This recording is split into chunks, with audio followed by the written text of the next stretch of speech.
Pregnancy में थकान होना या छोटे मोटे बॉडी के अंदर चेंजेस होना नॉर्मल लाइफ से कॉमन होता है, लेकिन कब ये प्रॉब्लम सीरियस कन्वर्ट हो जाती है हमें पता नहीं चलता।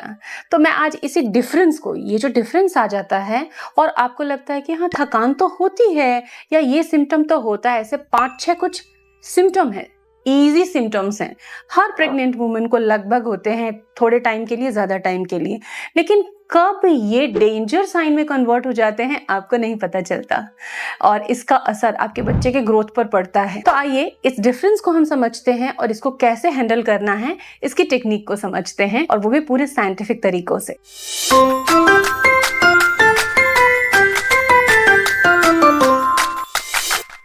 Welcome to YouTube mom. Pregnant women को थकान होना एक बहुत कॉमन सिम्टम है।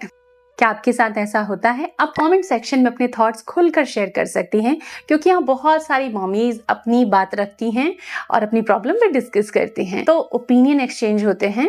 तो आप कमेंट सेक्शन में कमेंट जरूर करें कि आपका क्या एक्सपीरियंस रहा है।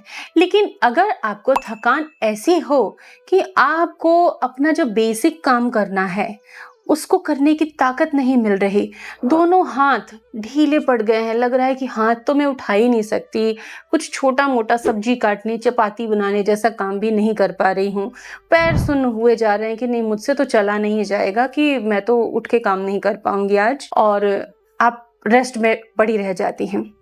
इसके साथ आपका सर भारी होना, बहुत ज्यादा आप अच्छे से सोच नहीं पा रही हैं कुछ चीज़ों को, पैल्पिटेशन होना, धड़कन आपकी कम ज़्यादा होना, घबराहट होने लग जाना, सिर में भारीपन आ जाना, कभी कभी सांस लेने में भी थोड़ा भारीपन लगना, ये चीज़ें हैं बड़ी कॉमन। लेकिन जब ये ज़्यादा लेवल पे आपके रूटीन को, दिन भर में जो रूटीन आप जीती हैं उसको इम्पैक्ट कर रही हैं, तब ये थोड़ा डेंजर साइन हो जाता है। और डेंजर इसलिए मैं कह रही हूँ क्योंकि ये सीधे आपके बच्चे को प्रभावित कर रहा है। 9 महीने जिस बच्चे की ग्रोथ के लिए डेडिकेटेड हैं, वो ग्रोथ अगर प्रभावित होती है तो डेफिनेटली ये चीजें सीरियस तो हैं। तो आइए हम क्लिनिकल रीजंस को समझते हैं एंड देन सॉल्यूशंस को।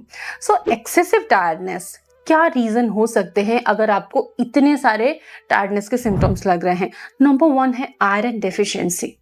इसके लिए आप हीमोग्लोबिन की डिटेल टेस्टिंग करा सकते हैं, जिसमें all kind of anaemia and blood deficiency related आपको इश्यूज डिटेक्ट हो जाते हैं। इसमें बहुत थकान होना, हार्ट बीट आपकी अप डाउन होना, पैल्पिटेशंस फील होना, बहुत एक्सेसिव थकान लगना, अपने बेसिक काम ना कर पाना, ये चीजें होती हैं। और ये हर दूसरी प्रेग्नेंट वुमन को रहता है। कई बार सेकेंड ट्रिमेस्टर में ये प्रॉब्लम बढ़ जाती है, तो जैसे ही बढ़े आपके बच्चे की ग्रोथ में असर तेजी से पड़ेगा उसका, क्योंकि बच्चा हर दिन थोड़ा थोड़ा वेट ले तो रहा है, तो उसको ऑक्सीजन और न्यूट्रिएंट पहुंचाने के लिए आयरन चाहिए खून में। अगर वो कम हो गया तो बच्चे की ग्रोथ पे भी असर आएगा और ये एक माँ नहीं देख सकती। तो आपको इसके लिए अपना हीमोग्लोबिन अच्छा रखना है। हर महीने अगर आपको लगता है ना कि आपको आयरन डेफिशिएंसी रह रही है या हीमोग्लोबिन इश्यूज हैं, तो तुरंत चेक करवा लीजिए और जरूरी एक्शन, चाहे दवाओं के फॉर्म में चाहे डाइट के फॉर्म में, बीटरूट, पालक, अनार, एप्पल, गुआवा, नींबू पानी, ये सारी चीजें अपने डाइट में शामिल कर दीजिए, रागी, बाजरा, अनाज। दूसरा रीजन है एक्सेसिव थकान का कि फर्स्ट ट्रिमेस्टर के बाद में सेकेंड ट्रिमेस्टर चालू होता है और आपको एक्सेसिव थकान लग रही है। अब यहाँ क्या रीजन हो सकता है? रीजन ये है कि डाइट में प्रोटीन कम है। देखिए इस स्टेज से बच्चे को वेट गेन करना होता है, उसके बॉडी पे मसल्स बढ़ती हैं, फैट लेयर्स बनती हैं। अब ऐसे में प्रोटीन की रिक्वायरमेंट बढ़ती है। एक एवरेज हिसाब ले लें तो 70 ग्राम प्रोटीन तो सेकेंड ट्रिमेस्टर से मिनिमम बेसिक फीमेल्स को लेना होता है। प्रोटीन के सोर्सेज बहुत सिंपल है। नॉन वेजिटेरियन है तो चिकन एंड एग्स आपके लिए बेस्ट सोर्सेज हैं। फिश भी हफ्ते में 1 या 2 बार ले सकते हैं। हीट प्रोड्यूसिंग होती है, फास्फोरस ज्यादा होता है, इसलिए हम फिश रोज खाने की सलाह नहीं देते हैं। लेकिन दालें, अंकुरित अनाज, ये सब आप हर दिन खा सकते हैं। तो प्रोटीन की मात्रा सेकेंड ट्रिमेस्टर से आपको बढ़ानी पड़ेगी, अदरवाइज हाथ पैर में दर्द रहना, कसमसाहट रहना, बिल्कुल ताकत न मिल पाना, ये समस्याएं आपको रहेंगी। फर्स्ट ट्रिमेस्टर में अगर आपको बहुत ज्यादा थकान रहती है तो पानी और इलेक्ट्रोलाइट की कमी हो सकती है। ऐसे में आपको ORS पीना है। कई लोग कहते हैं ग्लूकोज हम पी सकते हैं, ग्लूकोज पाउडर। जी नहीं, ग्लूकोज पाउडर आपको नहीं लेना है, क्योंकि इलेक्ट्रोलाइट भी चाहिए आपको, नॉट ओनली ग्लूकोज।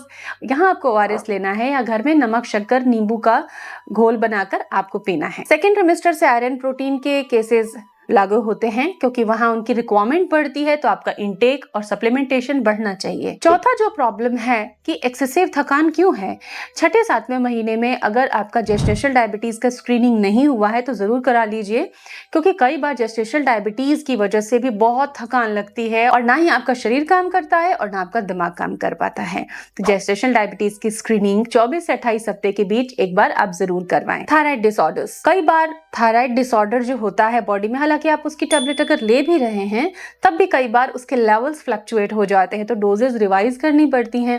तो थायराइड डिसऑर्डर अगर आपको है और थकान के इश्यू बने हुए हैं, देन आपको TSH, T3, T4 के टेस्ट जरूर कराने हैं और अपने डॉक्टर से कंसल्ट करके जरूरत के मुताबिक डोजेस रिवाइज करनी है। थकान लगे तो इंस्टेंटली आप क्या लोगे? एक बनाना, एक नारियल पानी, ORS 1-2 ग्लास आप बैक टू बैक लीजिए, जितना पिया जाए, आधा ग्लास, 2 घूंट, जितना भी पिया जाए। फर्स्ट ट्रिमेस्टर हो या कोई भी ट्रिमेस्टर हो, ये चीजें आपको तुरंत हेल्प करेंगी।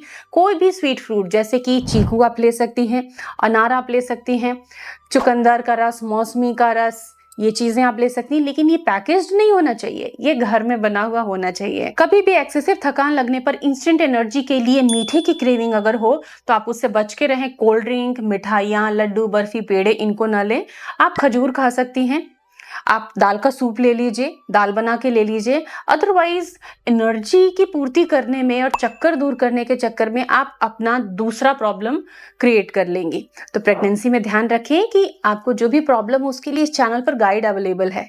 बस एक क्लिक पे आपको उसे देखना है, समझना है, सर्च करना है। चैनल की प्लेलिस्ट को जरूर एक्सप्लोर करके जाएं। Thanks for watching.